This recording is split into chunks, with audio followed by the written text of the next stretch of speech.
You're listening to Eat, Play, Sex with Dr. Cat, the place to up-level that sexy life of yours, with expert talk on sex, love, and nutrition. You know, it's funny. I recently read that there are 64 different terms of expression of gender, which, okay, that's just gender expression. And it makes me wonder, there's probably so much more terms for our sexual identification that are probably really just coming out all the time. Yeah, really, in the last 5 to 10 years, there has just been this explosion in discussion about gender identity and sexual orientation. I mean, I can't even keep up with them all. But it's wonderful. I think it's so great how we're redefining it for people, and we're giving people a much broader range to think of themselves and to identify themselves. Yeah, it's wonderful. Yeah. Why do you Yeah, think it's important that we have all these different terms for identifying ourselves? I think it's important because other than what we realized years ago, there both gender identity and sexual orientation are so much broader than we've ever allowed ourselves to think about. Mm-hmm. Um, it's there have been so many people over the years who didn't quite fit in to the categories we had. Mm-hmm. Like What, like man, woman, like, well, like yeah, there wasn't a heterosexual, like, yeah, but even before, when we had like heterosexual, bisexual, yeah, homosexual, like, okay, they gave you 3. yeah. Pick one. Yeah. And even, Kinsey, who is the great sex researcher way back in the 1940s and 50s, even in his research, he realized that's why he created what was called the Kinsey scale, which went from 0 to 6. Mm-hmm. And, the saying within the sexology world was always that there's very few zeros and there's very few 6s. Most Mm-hmm. people are somewhere, from 0.5 to 5.5. Yeah. Yeah. And I think as we've expanded it, we've really started to realize how broad that is.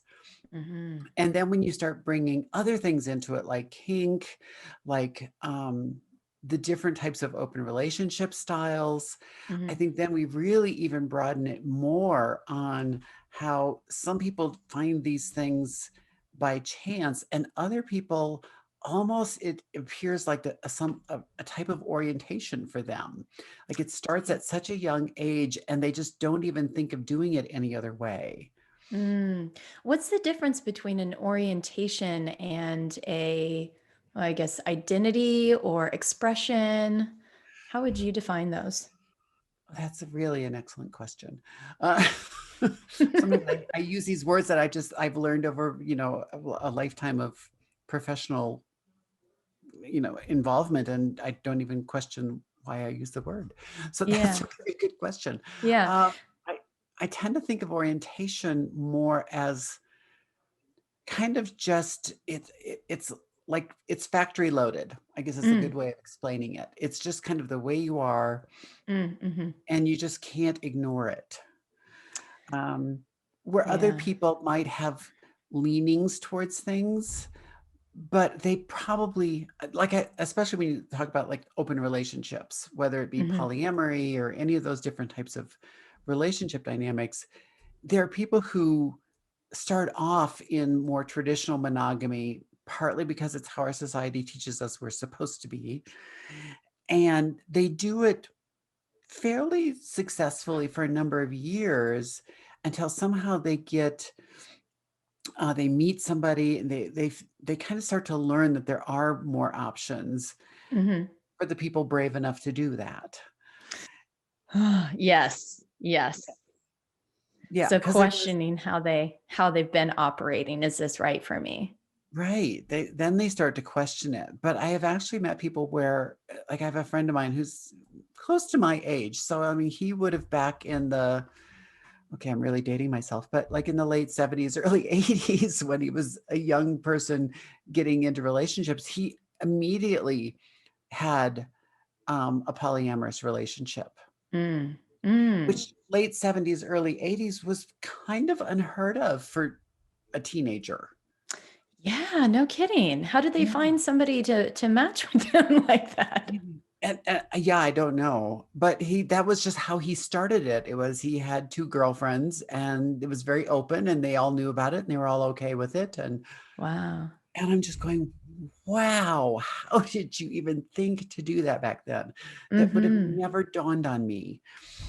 And that's why having these conversations really inspires, because it gives us these different reference points to think critically for ourselves.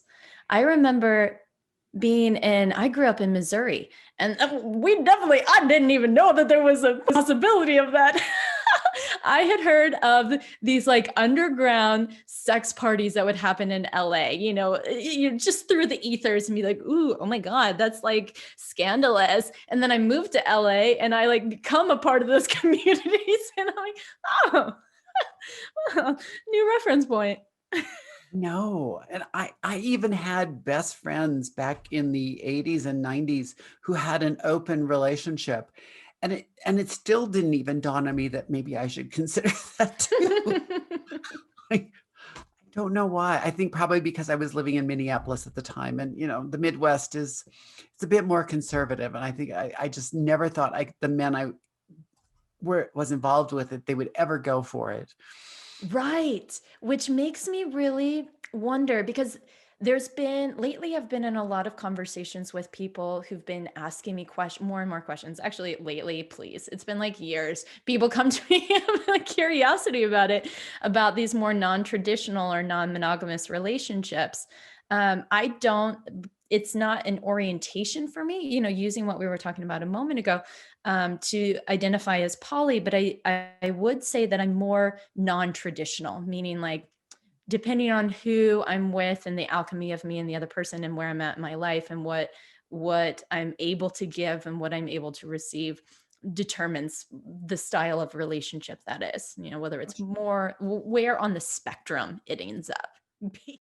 Lovers, thank you again for tuning in. If you enjoyed the show, hit subscribe and head over to eatplaysex.com to connect with me and grab my sexy guides.